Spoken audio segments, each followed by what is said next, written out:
విధి కలిపిన క్షణాలు. సుమతి, ప్రవీణ్ ఒకప్పుడు ప్రేమలో మునిగి తేలిన దంపతులు. విధి ఆడిన విచిత్ర నాటకంలో వారిద్దరూ దూరమయ్యారు.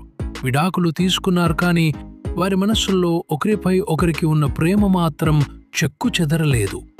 సుమతి ప్రతిరోజూ దేవుని వేడుకునేది, తన ప్రవీణ్ తిరిగి తన జీవితంలోకి రావాలని. ఒకరోజు సుమతి మనశ్శాంతి కోసం ఒక ఆధ్యాత్మిక కేంద్రాన్ని సందర్శించింది. అక్కడ ఆమె ఒక వృద్ధ సాధువు దగ్గర తన మనస్సులోని బాధనంతా వెళ్లబోసుకుంది. స్వామి, నా జీవితం ఓ పెద్ద శూన్యమైపోయింది.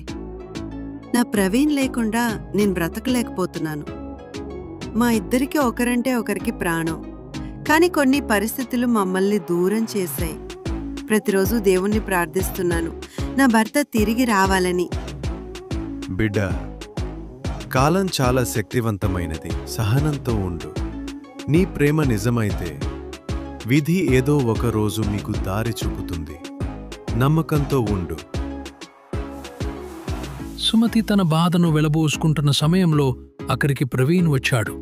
ఏదో పని మీద ఆ కేంద్రానికి వచ్చిన ప్రవీణ్ సుమతి వాయిస్ విని అటు చూశాడు. మొదట నమ్మలేకపోయాడు. ఆమె తన సుమతియేనా అని కొంతసేపు చూశాడు.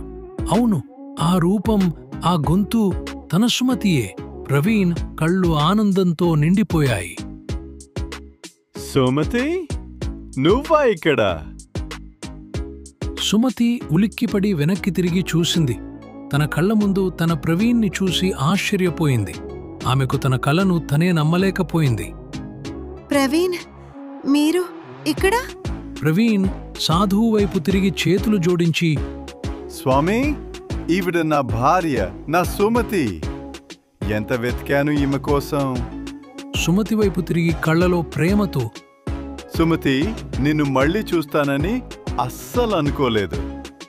సుమతి గొంతు రుద్ధమై, ప్రవీణ్, నాకు తెలుసు మీరు తిరిగి వస్తారని. నా ప్రార్థనలు ఫలించాయి. ప్రవీణ్ తను ఎంతగానో ప్రేమించిన భార్యను చూసి ఆనందంతో ఉగిసలాడాడు.